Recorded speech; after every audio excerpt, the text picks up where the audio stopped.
Baik, alhamdulillahirabbil alamin. Terima kasih masih di Damai Indonesiaku dengan tema besar yang sangat menarik, yaitu mabuk tiket sengsara dunia akhirat. Ketika kita berbicara mabuk, bukan hanya sebatas khamar ataupun minuman keras, tapi ketika kita dimabukkan dunia, ketika kita dimabukkan harta, benda, jabatan, bahkan wanita, ini sesungguhnya tiket menuju kesengsaraan dunia dan akhirat. Inilah selengkapnya akan disampaikan oleh guru kita Kiai Haji Syarif Patnaje. Fadhal Yai. Bismillahirrahmanirrahim. Assalamualaikum warahmatullahi wabarakatuh. Alhamdulillahi rabbil alamin. Allahumma salli wa sallim ala sayyidina Muhammad wa ala ali sayyidina Muhammad. Amma ba'du, jamaah sekalian berbahagia, pemirsa TV One dimanapun berada, yang semoga Allah berikan kepada kita keberkahan berlimpah. Terkhusus saya ingin menyampaikan penghormatan kepada yang terhormat Bapak Laksamana Madya TNI Dr. Denny Hendrata SEMM selaku Panglima Koarmada. Semoga terus diberikan kekuatan, diberikan penjagaan oleh Allah Subhanahu wa taala. Bapak Laksamana Muda TNI Didung Rio Duta STMAP MTR Han Kepala Staf Koarmada RI. Semoga juga terus diberikan kekuatan, karena ini adalah orang-orang pilihan di Republik ini untuk menjaga keamanan. Jadi kita nikmat beribadah kalau negeri kita aman. Serta seluruh asisten dan kasat yang maafkan saya tidak sebutkan namanya satu persatu.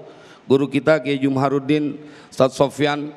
Ini memang perkara yang kita bahas yang marak, dan setiap masa rasanya ini menjadi sesuatu yang terus meresahkan. Bukan hanya mabuk khamar saja, yang paling bahaya mabuk janda ya Bu. Mabuk janda bahaya juga tuh, pokoknya yang semua diawali dengan mabuk bahaya. Mabuk janda, mabuk judi, mabuk jabatan, mabuk harta, semua yang konotasinya mabuk, maka membuat dia tidak sadar bahwa dia sedang dipenuhi dengan banyak potensi untuk menebar kemadharatan. Seperti jawaban tadi, paling bahaya dari mabuk ini adalah dia akan menyebar kepada kemadharatan. Makanya ada lagu tuh Mira Santika yang lagunya kapok, kuta lagi tak ada 16 kali tuh. Emang itu ada pesan moralnya, ada pesan moralnya. Tetapi tetaplah dia tidak bisa mengungguli kedahsyatan ayat-ayat Al-Quran dan hadis Nabi yang disampaikan dalam ceramah. Maka tidak pernah benar nyanyian bisa lebih hebat daripada ceramah. Tidak pernah benar. Tapi perkara itu ada pesan moralnya, betul. Karena setiap ceramah ada hamdalah, ada salawat kepada kanjeng Nabi, ada bacaan ayat Al-Quran, ada bacaan salawat. Bagaimana mungkin kau bisa simpulkan dendang lagu mengalahkan kedudukan dari ayat-ayat Al-Quran yang disampaikan dalam ceramah?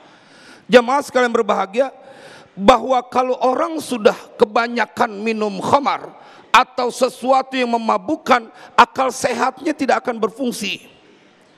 Di masa Rasulullah ada seorang tentara kebanggaan umat Islam. Ini sahabat Nabi. Kalau dia datang di medan peperangan, itu mental musuh langsung down. Karena setiap dia datang, dia kudu berbanding dengan 1000 musuh. Kayak apa jagonya tuh tentara? Kayak apa hebatnya? Kalau dia datang, musuh udah jiper. Dan ini adalah orang kebanggaan yang merindukan mati syahid. Tetapi beliau punya satu kebiasaan buruk, yaitu kecanduan khamar. Namanya Mihzan As-Saqafi. Jamaah sekalian berbahagia, tapi kalau diperdengarkan sama ini orang, ada panggilan perang, dia akan menjadi orang terdepan dan selalu menjadikan pasukan musuh takut dan keadaan kemenangan buat kaum muslimin. Ini Khalid bin Walid nggak ada apa-apanya dibanding beliau.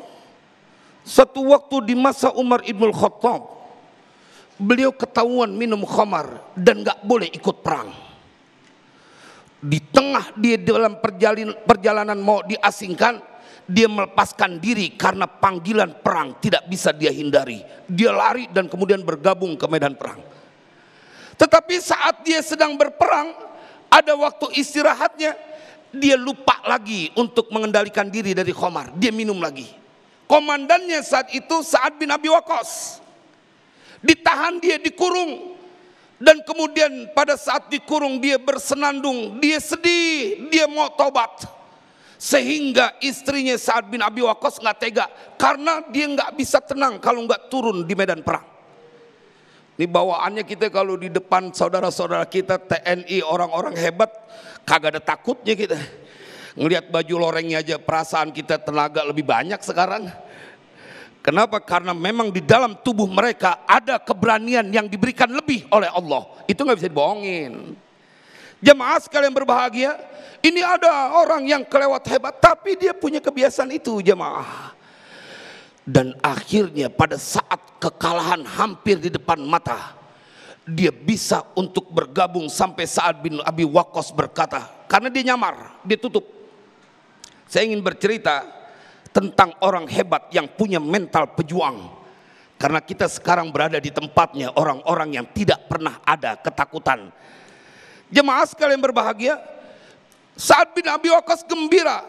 Ini lelaki bila bukan karena aku ketahui aku yang mengurungnya, maka ini orang sama seperti Mihjan Ats-Tsaqafi. Jemaah memperoleh kemenangan, dia taubat.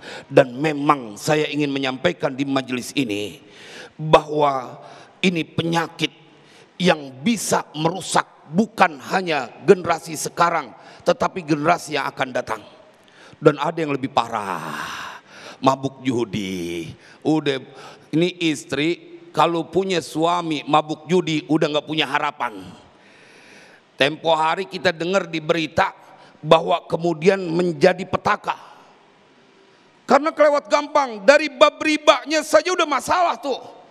Pinjaman online itu bermasalah, itu riba yang disodorkan di depan mata. Makanya keimanan kita kudu kuat. Gampang bener.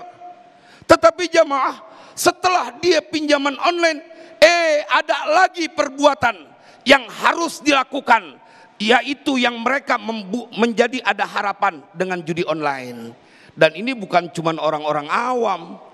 Di berita kita dapetin tuh banyak orang-orang yang punya kedudukan sama judi online juga tertarik. Makanya mudah-mudahan Allah selamatkan republik ini dari berbagai penyakit yang kemudian akan membuat orang menjadi mabuk. Termasuk mabuk jabatan. Mudah-mudahan Bapak dan Ibu yang ada di tempat ini adalah orang-orang yang diberikan amanah dan bisa kemudian diselamatkan karena amanah akan dipertanggungjawabkan. Jemaah sekalian berbahagia, karena sabda Nabi, sesuatu yang mabukkan itu, khamar itu ummul khaba'is. Pokoknya dari perkara-perkara yang akan mendapatkan dosa. Pangkalnya, bila engkau tidak bisa menghindar dari perbuatan ini, dipastikan engkau tidak akan mendapatkan ketenangan karena engkau langsung berperang kepada Allah. Kita lihat bab tentang riba, ini kan judi online, pinjaman online ini ribanya nggak kira-kira. Banyak orang yang kemudian saking putus asanya, bisa dia mengakhiri hidupnya gantung diri gara-gara nih pinjaman online. Mudah-mudahan segera ya. Nih kalau Pak Panglima kita jadi presiden nanti dihapusin apa pinjaman online Pak. Habisin aja semuanya. Kayaknya gitu ada potongan gitu. Ya namanya kita doain ya. Setuju nggak kira-kira kalau nanti pada waktu jadi presiden? Pak, saya menteri agamanya ya Pak. Jamaah, banyak benar seorang ibu, seorang ayah yang menangis berderai air mata karena masalah ini dibiarkan, pinjaman online maupun judi online. Rakyat kita seakan-akan setiap hari dihantui dengan kesusahan-kesusahan. Maka pengajian ini sangat penting untuk mengingatkan. Dari mimbar mulia saya ingin mengatakan, selamatkan rakyat kita. Negara Kesatuan Republik Indonesia ini semoga tetap terjaga. Jangan sampai kemudian merajalela sesuatu yang akan membuat kesengsaraan. Wah, ini kita perlu pikirkan Pak, Ibu. Kalau anak-anak kecil itu yang namanya main game online atau semua yang bersifat online dan mereka bisa lupa waktu, mabuk dia. Apalagi kalau sudah berbicara urusan yang berkaitan dengan jabatan dan harta. Wah, tadi saya ngaji dalam kitab Al-Hikam Al-Hadadiyah. Bila ada orang yang dia rakus fil mal wal jah, maka yang akan terjadi adalah binasa dia punya agama, binasa dia punya harta, habis semuanya bila dia mempunyai potensi mabuk dengan harta maupun pangkat. Semoga manfaat. Amin, amin. Terima kasih. Jazakumullah ahsanul jaza Kiai Haji Syarif yang telah melengkapi tema kita yang sangat menarik sekali ini. Tentunya setelah kita mendengar penjabaran dan juga penjelasan tausiah dari guru-guru kita, tentunya kita tidak mau mendapatkan satu tiket ini, tiket yang menuju kesengsaraan dunia dan akhirat. Nah, kita akan bahas, kita ada 3 segmen 3, 4, dan juga 5. Silakan para jamaah mempersiapkan pertanyaan terbaik Anda yang kita bahas bersama guru-guru kita. Tetaplah bersama kami di Damai Indonesiaku. Assalamualaikum.